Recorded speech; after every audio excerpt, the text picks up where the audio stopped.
questions of your leaders, teachers, and preachers. Far too long you have stumbled in darkness searching for light.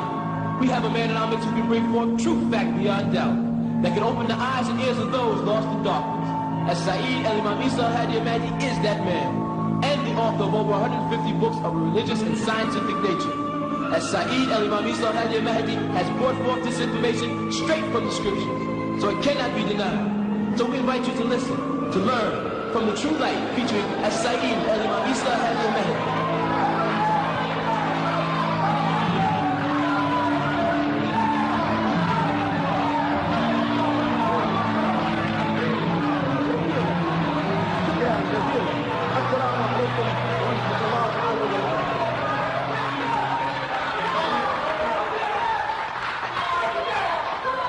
نشهد أن لا إله إلا الله وحده لا شريك له الحمد لله رب العالمين الحمد لله الوالي الكريم وصلى الله على أنبياء أجمعين والمسيح والمهدي والمجدد لمن مرسلين. Are we not the bearers of witness that nothing would exist if Allah didn't create it, and that He is alone and has no partners, and that all gratitude is for Allah subhanahu wa ta'ala, the sustainer of all the boundless universes.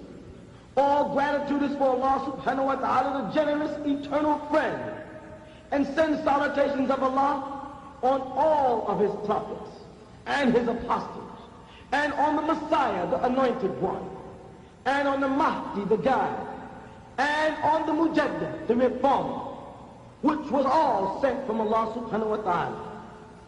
We send greetings and we send peace throughout the boundless universe to all. Assalamu alaikum wa rahmatullahi ta'ala wa barakatuh. You're now listening to The True Light with As-Saeed El-Imam Isa Al-Hadi Al-Mahdi. Could you break down chapter 2, verse 7 of the Holy Quran and how it relates to people who hear the truth, but then they always want to argue with you? Okay, إِنَّ الَّذِينَ كَافِرُوا, again, surely those who are kafir, they maliciously attempt to cover the truth. It's sawa'un, it's equal, it equivalents to alayhim, on them.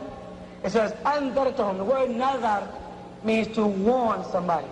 It calculates whether you warn them am lam tundirhum, or you warn them not. La yu'minun. They're not going to be faithful. So what it translates to mean? Surely those who try to cover the truth, it comes out the same whether you try to warn them or if you don't warn them. They're still not going to become faithful. Now, you can talk yourself purple in the face trying to convert some of these people who think they understand Islam. You're wasting your time because they think they got it figured out. Because they bypassed the Quran and went to Hadith. But they bypassed the book called Revelations, and they went into the books of Matthew, Mark, Luke, and John, which are Jesus' Hadith. They bypassed the Torah, and they went into the Talmud, which is the Hadith of the Torah. And now the Jews live by the Talmud, the Christians live by the books of Matthew, Mark, Luke, and John, and the Muslims are living by Bukhari, Muslim, Shafi, Hanbal, and Hadith people. And all of them have gotten away from the text of Allah. The book of Jesus was the book of Revelation. How do you know? Read it. Anybody got a Bible? Open it to Revelation. It says this is the number one part of Revelation. This is the revelation of Jesus the Messiah, which the Lord gave unto him to show unto his people what must shortly come to pass. That's exactly what it says. You won't find that in the book of Matthew. You won't find that in the book of Mark. You won't find that in the book of John. You won't find that in the book of Luke, Timothy, or any other books. But right in the book of Revelation, Revelation chapter 1, this is the revelations of Jesus Christ which the Lord gave unto him to show unto his people what must shortly come to pass. Is that what it says in the Bible? In the book of Revelation? So what book is Jesus' book? The Revelation, it told you. Not Mark, not Matthew, not Luke, not John. Those are his hadiths. And because of those hadiths is why we have so many different denominations. From John the Baptist, we got the Baptists. But the Pentecostals from the point of the Pentecost. Seventh-day Adventists for the seventh-day advancement of the angels. Jehovah's Witness for Jehovah it shall be my witness. People took these books, was not the book of Revelation, you see, and derived the names of their congregations from them. Now, instead of going to the book to get their name, here we go. Masjid Taqwa, Master Fair, Master Jamia, Community Mosque, Masjid Iqwa, the Brothers Mosque, Yasin Mosque. The Yasin is a symbolic meaning of Allah. None of these are in the Quran. Nowhere in the Quran does it tell you to call yourself Masjid Iqwa. But in the Quran it does say, Ya ayyuhal ladhina amanu kunu ansarullah. Oh, you who believe, be ansarullah. Kunu is an order tense for a group of people. Kunu ansarullah. Be aiders in Allah's way. Oh, you who are of the faithful. Ya ayyuhal ladhina amanu kunu ansarullah. It tells you what to be, right there in the Quran. It doesn't tell you to be Masjid Iqwa, Masjid Mu'minun. It doesn't tell you that. There's some men put together. We're not Ansarullah community because we like the way it sounds. We're Ansarullah because we found our name there in Allah's words. وَقَصِّمُوا بِالْحَبْلِ اللَّهِ جَامِعًا. So therefore we say جَامِعًا, جَامِعَ Ansarullah, جَامِعَةُ Ansarullah. وَقَصِّمُوا بِالْحَبْلِ. وَقَصِّمُوا, grab a hold of the habl Allah, of the rope of Allah. وَقَصِّمُوا بِالْحَبْلِ اللَّهِ, as a جَامِعًا, as a community. Communities do not come to the mosque only on Friday and then go about their many ways. That's what the Quran says. It says, Jami'an wala tafarraqun. The word farraq is from the same word as nufarq, distinction or differences. Now, hold on. Tuggle on the rope of Allah as a community, it says. And don't be divided. You walk into a mosque and everybody's dressed different. Prophet Muhammad wore misk and what? Rose or musk oil. You walk around people, they got on sandal, and they got on Nubian and Kush, and people smell like a bowl of fruit. You walk in the mosque. All different kind of clothes. Prophet Muhammad wore white, and he wore black, and he wore green. He did not wear blue. Muslims don't wear blue. I don't know why these Muslims in this country persist on wearing blue. You won't find in any books in any Islamic country where blue is worn. They don't wear it. It's a symbol of the tribes of Judah, of the house of Israel. It's one of their colors, the coat of arms. They don't wear the color blue. Though we were called the blue people. But people who put it on. Sisters persist on calling a wall a veil.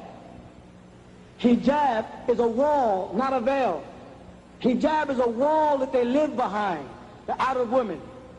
And if you go to Saudi now, and you see one of those walls made up of these little fine prints, but they look out, but you don't see the real women, because they have servants that go shopping for them, that place is called hijab. You understand what I'm saying? The word khimar, from khayma, the word khayma means tent. Khimar means to cover. Khumra, which they translate in the Quran in English as wine, has nothing to do with the word wine at all. It has to do with blocking the intellect. Anything that blocks the intellect is haram. I'm talking about all of those teas, all of those coffees, and all of those cigarettes. All of these are khumra, not just wine. The word wine in Arabic is nabid. Khumra, intoxicant, something that intoxicates, that blocks and clouds the vision. That includes cigarette smoking. There's a lot of things that we got to probe into when we set up a nation. When we set up a people, we're going to raise the children. A lot of things. We got to have examples for them. We have to have laws. We have to know. We can't be dependent on a bunch of books from Lahore, Pakistan, by a bunch of people whose tongue is not even Arabic. If anything, you better train your children in Arabic and let them translate for you. You follow? It'll be a lot better for you to pay for an Arab to come here to train your child than for you to go over there and spend 5 years away from your child trying to learn it. Isn't it simpler just to raise the money and bring them here and let them teach your children? That's simple. Take them out the city, buy a farm, buy some land, learn to defend yourself, get ready, because jihad is coming. Don't you see what's happening in the Middle East? So what's going to happen when Hajj comes around and Mecca is controlled? This is in the making. This is the jihad. The Antichrist, I know y'all know, is already here. You can see the works of the Antichrist everywhere you look. They tell you when the signs of the Antichrist would be right in Matthew 24. Wars and rumors of wars. Nation against nation and kingdom against kingdom. Pestilence. Earthquakes in all types of places. This is what Matthew 24 tells you. Are we not in a time of wars and rumors of wars? Isn't kingdoms against kingdoms and nations against nations? Is that not the time we're in? Yes. The book of Revelation is manifesting itself right now. It's sad that the Muslim world don't read it. Because if they did, they'd find themselves in it and see themselves as the kings of the East, of which the Antichrist is going to rise right out of them. It's right in the Quran, it's the Bible, out the beast of the earth. It's going to come up and rise right in the midst of Mecca. When you look at the word Dabab in Arabic, you get the word tank. A tank. It's already there. The word Arab means earth, planet earth, or ground. Dabab in Arab means tanks up on the ground. That's different than in the books of Revelation about the judgment day. When they speak in the judgment day, let me show you what it says about the angel coming down. Revelation 9, and the fifth angel sounded, and I saw a star fall from heaven unto the earth, and to him was given the key of the bottomless pit, and he opened the bottomless pit, and there arose a smoke of the pit as the smoke of a great furnace, and the sun and the air were darkened by reason of the smoke of this pit. Let me understand, church. He saw a star fall, and when the star hit the ground, it passed in like a pit, and up and out of that pit gushed forth smoke. He saw a light shoot, and he saw it fall and hit the earth and go down, and then it gushed forth into smoke and fire. This look familiar? Does that look familiar? That looks like an atomic explosion he's describing. Remember, this is John. They didn't have atomic weapons then, so he had to use what he knew. He said he saw it go down into the ground, into the bottomless pit. They call it, you know, the Bible says Hades. You know what Hades is? The center of the earth. That's all it means. It went down into the ground and gushed up smoke and fire and blocked out the sun, radiation. A radiation storm. The sky becomes blackened. That's what he says. I saw a star fall from heaven upon the earth, and to him was given the key of the bottomless pit. That means he opened the floor to go in. And he opened the bottomless pit, and there arose a smoke out of the pit as the smoke of a great furnace, and the sun and the air was darkened by reason of the smoke of the pit. And there came out of the smoke locusts. Now this is very important. Upon the earth. And locusts do what? Huh? Fly. He saw locusts on the earth go up. Watch what happens. And unto them was given the power, as the scorpions of the earth have power. What do scorpions do? They sting. They kill. This locust has the power of a scorpion, Allah says. And it was commanded them. They were being commanded. You understand that? You understand locusts being commanded? Okay. That they should not hurt the grass of the earth, neither any green thing, neither any tree. Do you know of any locusts that do not eat trees and grass? This is describing something that's going to become clear soon. But only those men which have not the seal of God, as they say, in their foreheads. And to them was given that they should not kill them, but that they should be tormented 5 months. That's a radiation fallout. And the torment was the torment of a scorpion when it strikes a man. You know what happens when a man gets struck by a scorpion? What? his body turns to heat. His face breaks out.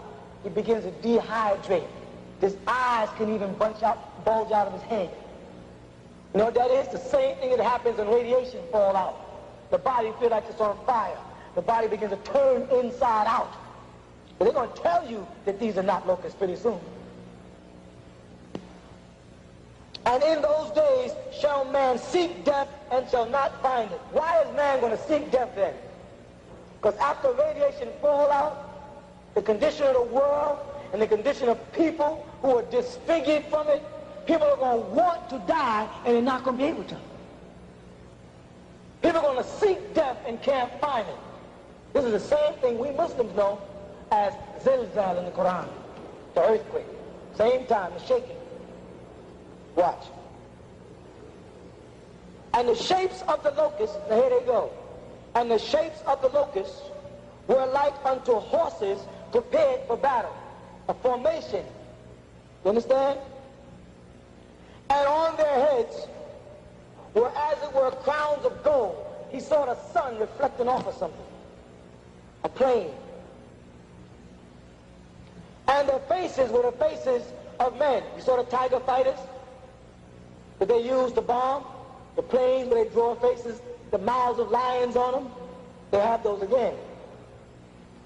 And they had hair as the hair of women. And their teeth is the description of the drawing. Whereas the teeth of lions, he described in a plane, a fighter plane. This is what John saw 2,000 years ago. There was no planes, so he described them as locusts, flying in formation and shooting off something that stung the earth.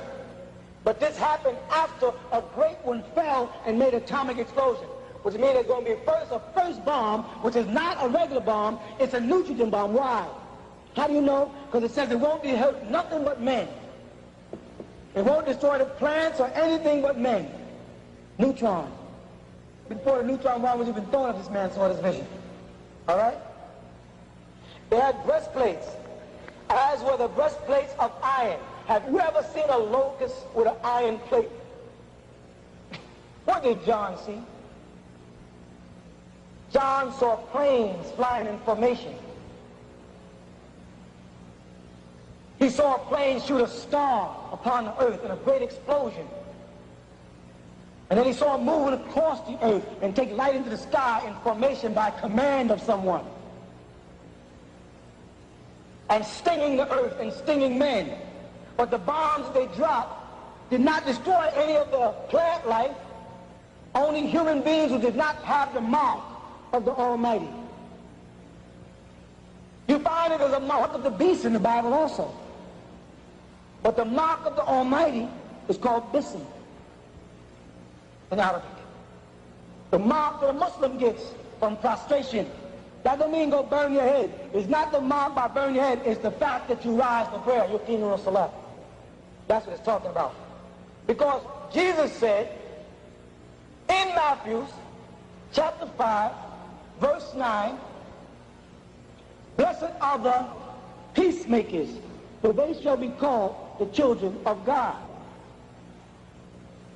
Now, name a group of people that call themselves peacemakers. Christians call themselves the peacemakers. It says, Jesus said, because they believe in Jesus, blessed are the peacemakers, for they shall be called the children of God. Which we know they mean Allah Ta'ala. You say the word Muslim, you know what you're saying? Muslim, one who's of peace. Not one who submits. Musallam, the shaddu ala lam, is the one who submits. That can be used about to get you a headlock. I can say, tasallam, you surrender. The word Muslim with lam alif means one who's of peace. Al-Islam means a peaceful state. Jesus then told his followers that Muslim was going to come right out of his own followers. How many of y'all were Christians in some form or fashion? And now you're Muslim. Jesus said, blessed are the peacemakers, for they shall be called the children of God. These are physical descriptions of the life and practice of our Apostle Muhammad sallallahu alaihi wasallam. How he dressed, how he ate, how he sat, how he laughed, how he pointed, how he talked. All of these things are mentioned in detail in the Sunnah. And he said to us, I left you with only two things, right? Two things I left you with. The Quran and my Sunnah. And then he said, do the opposite of the mushrikeen. Who are the mushrikeen? Anyone who does not believe in Tawheed, wahdahu la sharika lahu, is mushrikeen. You know what? It's sad. There's a whole lot of Muslims that are mushrikeen. Because they've now got Allah up here, and they put Muhammad here, right next to each other. Huwa Allah alladhi la ilaha illa huwa. It doesn't always have to be La ilaha illallah Muhammadur Rasulullah. Huwa Allah alladhi la ilaha illa huwa. Huwa wahdahu la sharika lahu. You don't compare Muhammad, our beloved prophet, to Allah in any way. You don't compare the hadith of the apostle to the Quran of Allah. What is wrong? Where'd you go wrong? He said, I left you two things, the Quran and my way. Which one was first? The Quran. The Quran tells a Muslim how to dress. Tells a woman how to walk. It tells a woman, don't walk enticingly. Don't walk heel-toe. It says, don't put your heel down and your toe, because it'll cause your adornments to move. Meaning the woman would switch. So when you see a Muslim woman sleep, say, stop switching. She's supposed to know that. It tells a woman to cover her face over her bosom. He was talking to a man when he pointed to her sister's face. Salma came to him with a thin dress on.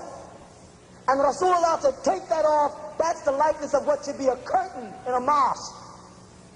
And made her take off this thin dress they gave her.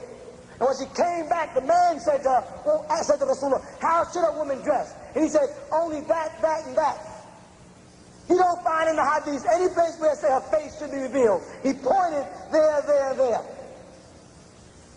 He does not say anywhere a woman's face should be exposed. Understand? He said to protect her adornments, her beauty. What is the most beautiful part of a woman according to the hadith? The hadith says the most beautiful part of a woman is her face. You understand that? He's telling them what should be covered and what should not be covered according to the Quran. And if you do, like I have done, I've been to Sharq al-Asad. That means I've been to Saudi, I've been to Iraq, I've been to Syria, I've been to Turkey, I've been all over the Arab world and studied in 3 different countries. I studied in Medina, I studied in Egypt, and I studied in Sudan. And when I leave the city and I go into the bush or the desert of any country, any of them, you find a woman with a face covered. In the bush, not in the city where they've been influenced by modern scholars, everybody trying to become Christians. But you go into the bush of Morocco, you see women with their face covered. Now here's the point. I've heard Muslims say that is tradition and that is custom. Right?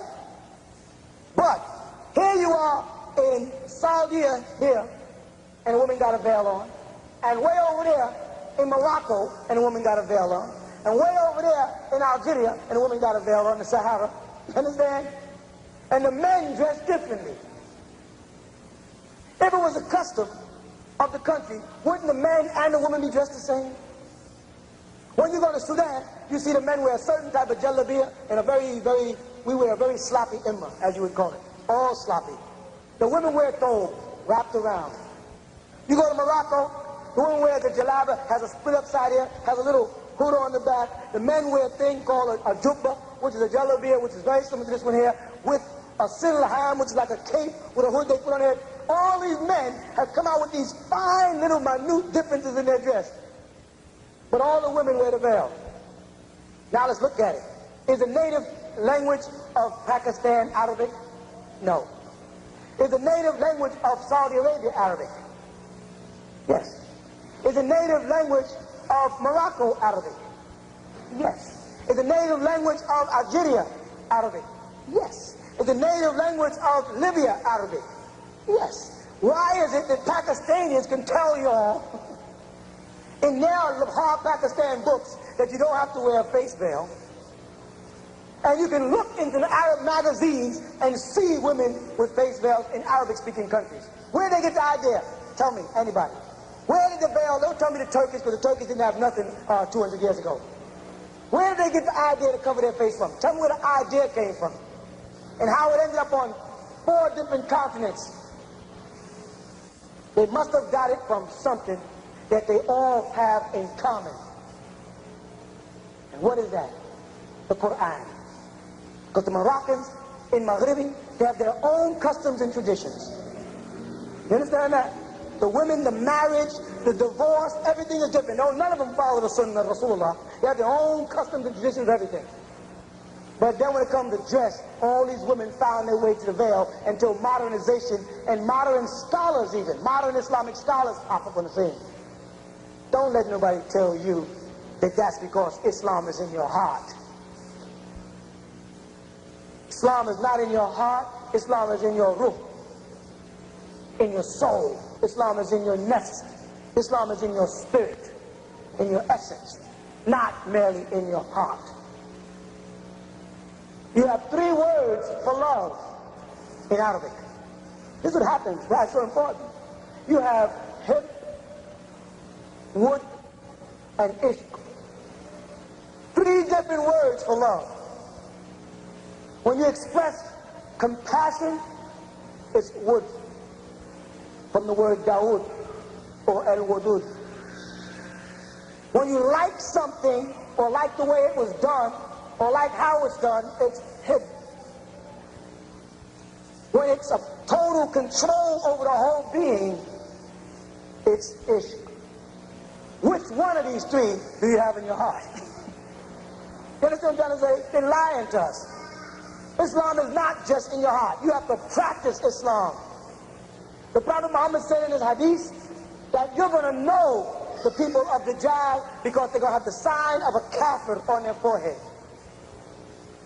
Some Muslims are really looking to see some people with a K on their head. They really think so. You know what the sign of a kafir is on the head? If we were walking down the street and a man was coming down the street, he had a blue suit on with brass buttons, a gun, and a big silver thing, what would he be? If he had on a green suit, fatigues, you know, what would he be? Huh? Soldier, police. If he had on a white suit and a hat that sat up and had a little thing on the top of it, what do you think he was? A cook, a chef. You understand? How do you identify these people?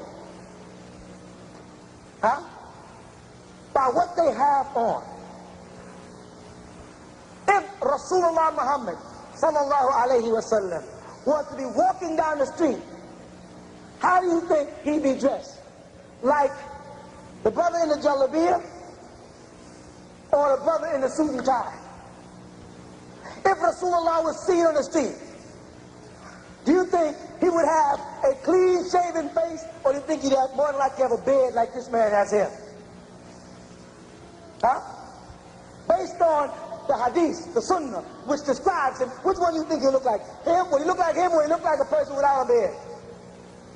Huh? And if those women followed him, you think they'd have on Jordan-ass? Or do you think they'd have on long, loose-fitting garbs and covered bodies? Anybody ever gone to the airport? See the Arabs coming in the groups every morning? All the women are veiled up, then they get in and they take them off. How, why, I don't know, but I know they'll know in Yom Akhir. So, when you see a person, you should know what they are. Correct? Now, he said, meaning Rasulullah, alayhi salatu wasalam, that some of his followers are going to go over to the Dajjal. And they're going to be deceived by promises of wealth the Dajjal is going to make to them. This is what he said. Muslims in the Muslim world are making new deals and new contracts of progress with the Western Christian world every day. every day. New trade laws, new everything. He said some of my followers are going to go over to the Dajjal for wealth. And all the Dajjal makes appear wealthy is going to perish. And he said, you'll know them because they have the sign of the Kafir. Well, who is the Kafir but the Dajjal's followers? All right? Now let me describe the Dajjal's follower. Short haircut, no bed, suitcase, gray flannel suit, and tie and shirt. Correct? So if a Muslim is just like that, who is he dressed like? He's dressed like the polytheist. Will you be able to look at him and know if he's a Muslim or not? Huh? No. Should you be able to look at a man and know if he's a Muslim? Yes, you should know your brother in the dark as well as in the light. You should know a Muslim. You should see a Muslim 4 blocks away and say, that's a Muslim or that's a mu'minati. You should know that. That's why the Prophet Muhammad said, you'll be able to look at the Dajjal and see the sign of Kafir. Because when you look at him, you're going to see a Kafir. Now, there's what they call mutakhir in Arabic. When a Muslim has the right to say he's not Muslim to do something for Islam. This is a law. It's in the Sharia. Where it came from, I don't know, but it's there. Say, for instance, you was a doctor, right? A pediatrician, and you operated on babies. And you came to me and said, Imam, if I wear my jalabiyah and my taghiyah to the hospital, I will lose my job. And I receive Muslim babies when they come in. You follow what I'm saying? What should I do? Should I tell you to leave the hospital and put the babies in the hands of the Yahudi, the Jew or the Christian? Or should I tell you to stay there, you follow that, and receive the babies in mutakhir? They have that also. Muslims were allowed to do things like that, to go amongst the camp. Salahuddin, you know who Salahuddin was? Of the crusade? Huh? How do you think Salahuddin was able to deceive the king? He lived with him, ate with him, cured him of his sickness and everything. How do you think he was able to deceive him into thinking he was not a Muslim if Salahuddin had to pray 5 times a day in front of the king? How? Huh? He had to pretend that he was not a Muslim. You understand that? To make the point. Read about the Crusades, you see it. It has happened in the history of Islam. But if you ain't got that as an excuse, then you better be in the dress of the Prophet Muhammad. Otherwise, you're going to be classified as Masjid al-Dajjal's followers. If you think that your living here is to make money and survive and get rich, then you will have went over to become a follower of Dajjal. You're doing the exact same thing the Arab world is doing right now, selling out Allah Ta'ala. Here's that Mecca. Right now, Mecca is a business proposition. It's who got the money. And Rasulullah told us in the last day, he said, my people are going to make Hajj just because they can afford it. I met Muslim brothers in Mecca. I walk up to them.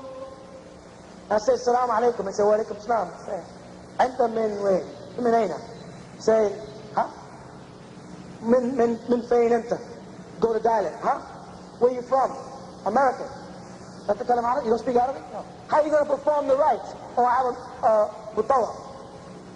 This man, there's no such thing. There's no such thing as a man who performs the rites for you for Hajj. So you go all the way up there, spend all your money, and you're going to come back. Now you're not Hajj. You're not Hajj. You just went on a vacation. That's what the Prophet Muhammad said when he said, my followers will get to the point where they're walking up to Mecca. A lot of Americans walk around, I'm Hajji this, I'm Hajji that. They don't even speak the language. They couldn't have made the rights because they can't even read Arabic. And no one can do it for you. If a man can make Hajj for you, then a man can make Salah for you. I can say, listen, I can't make Maghrib. You make Salah through Maghrib for me today. I can't make it. Nobody can make Hajj, but Hajj is a prayer. I don't know where they came up with this new thing with the mutawaf. That means the men who run around and lead people. Half of them are not even Muslims. This is what you're up against. We have decided here what a Muslim is, what a Muslim believes in, how a Muslim should dress. I'll take you to the Injil, how Isa foretold you're coming, how you are here. What are you waiting for? If paradise is elevating to other galaxies, And what and where is hell? Okay, hell is where you will make it. Hell, the Quran has many dimensions of the word for hell in Arabic. They have words from sir to nur. They have many words, and each one of them describes the state of mind that people are going to put themselves in. Okay? Very rarely do you find the word makana, place. Hawiya, the bottomless pit, merely means a boundless place. That's more interpreted in Arabic as eternally than anything. Now, when we say that heaven is planes, we're talking about states of growth emotionally. Planes are not merely places. Places and things deal with nouns and physical objects that have to do with, like I mentioned earlier, the motion of molecules on the physical plane, right? Matter.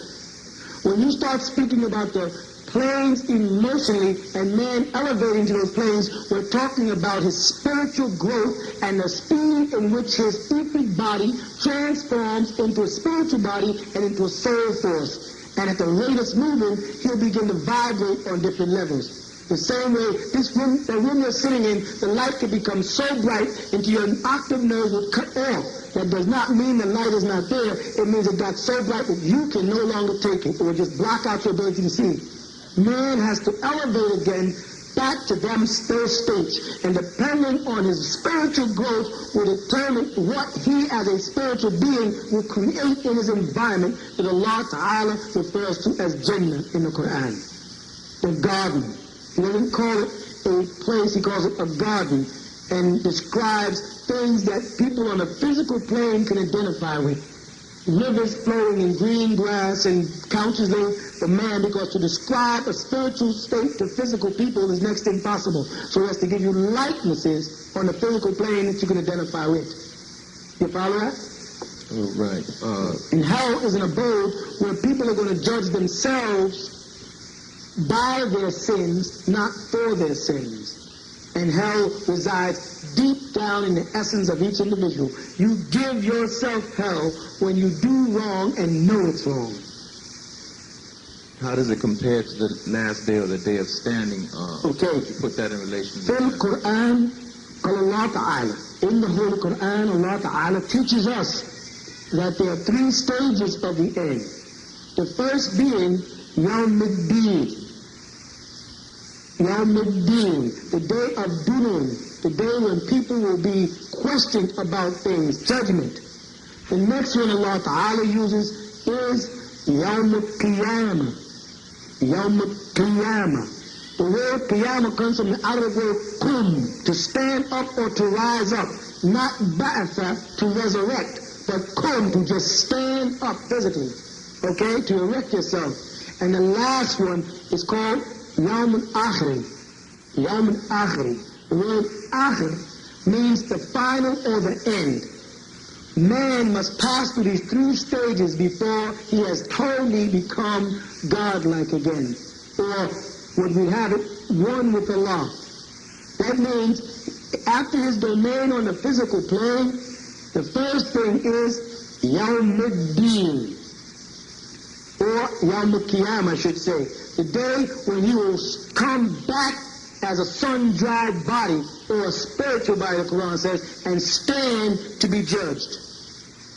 Yes, the first one is Yawm al-Qiyamah, to rise up, whether he's dead or alive, and in the spiritual form, go before the Ushq Allah, the throne of Allah Ta'ala, and at that point, he will start Yawm al-Din, the day when his records will be passed from Sijin or Ilion, the two places mentioned in the Quran as the prison or the exalted abode, where the records and deeds of mortals are kept. You follow? Yeah. Then, after that record is passed to him in either his right hand from the front from Ilion or his left hand from the back from Sijin, then he goes to Yawm al-Akhir. Yawm al-Akhir in the Holy Quran is equivalent to the second death in the book of Revelations. What do I mean by the second death? Man dies here, then starts his judgment. And then as a spiritual being, whether or not he will go into Jannah, eternal salvation in the presence of the bosom of Allah Ta'ala, the Quran says, wherein he will reside khaliduna, eternally based on what you call time on earth, or will he be cast into the pit with Satan and the likes of him, which will be his second death. He's cast into a pit, that's the second death, where he will reside with Satan and his, because remember, Satan as an angel cannot be destroyed. He's an angel of light. Him and his host of beings and the stones of Sijin will make up the tormentation that you believe in your mind is hell, and thus will project yourself into for suffering. Not you per se, but people. All right? Keep questioning. Do you get it out your mind totally? Yeah, I'm still a little confused with this because you can live through this life and pass on. So my question is, how do you get through these different stages, or can we all get through these stages here? They're growth stages. See, most people have lived many times before.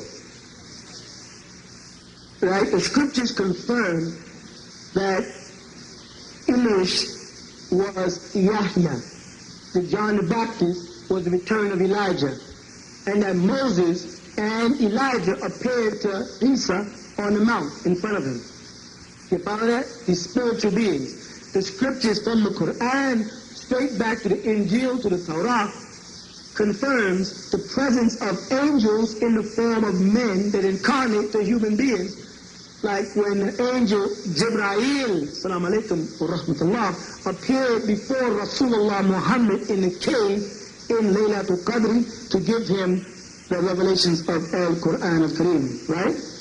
And he also, Jibreel, appeared to Miriam, the mother of Jesus, to tell her the announcement of the birth of the Messiah, Jesus ibn Maryam, the son of Mary, correct? So we have records in the Holy Scriptures, be they the Torah, the Injil, or the Quran, or the Zabur, of supernatural beings appearing in the form of human beings to converse and interact even to the point of breaking bread and supping with mortals. And the Hadith confirms it when it mentions Jibreel coming to the Prophet Muhammad in the 40 Hadiths. So we have records that there is life beyond this life throughout all of the scriptures. Insofar as this being Gabriel was with Abraham at one point, Moses at another point, Mary at another point, and Muhammad at another point, and we're talking 5,000 years. All right? And they always come with the same message. That man has to realize that he is one with the universe. He is one with the Creator, Allah subhanahu wa ta'ala, and must raise himself back to that state so that he can go back to where these beings came from.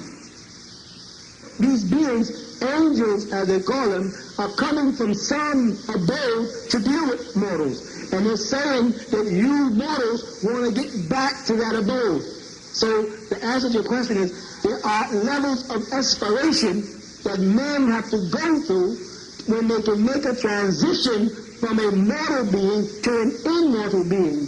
When they can let the spiritual self dominate the physical self and prepare their inner being for that journey back to wherever these beings come from. Of course, there's an answer, but to keep taking the subject deeper and deeper, just to say to wherever they come from, wherever Gabriel, the angel, comes from, and Uriel and Raphael and Michael, where they come from is where you're trying to get back to, and obviously came from if they said that man was placed on earth from some place. Took the man and placed him in the garden. If they placed you in the garden, they brought you from somewhere.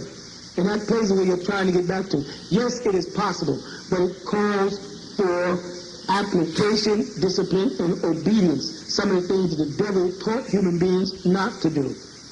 To apply themselves to the best of their ability, to obey and be obeyed. They can't take instructions because everybody, since the beginning of Genesis, is suffering from a God complex. When the devil said that he does know that in the day you eat thereof, your eyes shall be open and you shall be as gods. Now everybody you meet thinks they understand the scriptures, thinks they got a monopoly on its meaning. Everybody wants to be the God. Instead of admitting they don't know and sitting down and be instructed so they can make it, everybody tries to interpret it themselves because their ego dominates their divinity. اقرأ باسم ربك الذي خلق. خلق الإنسان من علق. اقرأ وربك الأكرم الذي علم بالقلم. علم الإنسان ما لم يعلم. صدق الله العظيم.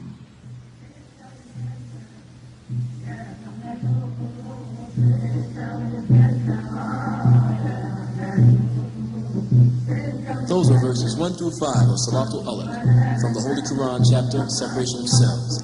Now the 96th, originally the first chapter, revealed to the Prophet Muhammad, peace and blessings of Allah be upon him. Translation by As-Sa'id Imam Isa al-Hadi al-Mahdi. And it reads as follows: Begin all things with the illustrious names of Allah, the Healed of the Most Merciful. O seal of the prophets of Allah, Muhammad, by the supreme sovereignty of your sustainer and creator, you are being ordered to read, by beginning with the name of your illustrious sustainer who created all things. He, Allah, created all human beings of a separating cell. So read, because your sustainer, Allah, is most generous. He uses the quill to teach. He, Allah, taught human beings what they would have never known. You have been listening to The True Light with As-Sa'id Imam Isa al-Hadi al-Mahdi. The Nubian Islamic Hebrew Mission would like you to write or send questions to True Light, 719 Bushwick Avenue, Brooklyn, New York, 11221.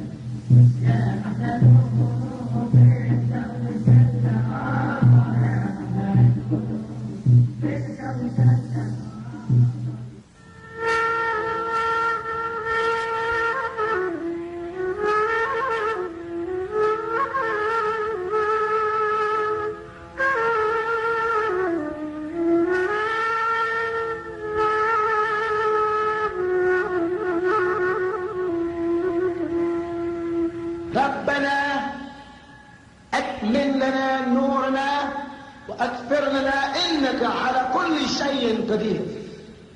This is from the 66th surah of the Holy Quran, the 8th verse, and reads, O Sustainer, complete for us our light and forgive us, for surely you have the power over all things.